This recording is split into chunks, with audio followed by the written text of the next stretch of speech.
How to print, copy and scan with your Konica Minolta bizhub. Let's start with a print. Open your document and head to File, or Control P. Your bizhub will have default settings. To alter these settings, click on Printer Properties. This is your tab where you can alter the color, paper size, and if you want one-sided or double-sided. When you are done, click OK. Click Print. You're good to go. Your documents will be ready at the bizhub. Let's make a copy of our document.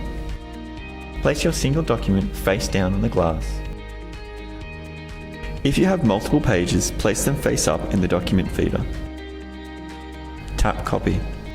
Check the default settings and update accordingly. Tap Start. Don't forget to take your original documents with you. Let's do some scanning. Tap Scan. Find yourself on the copier.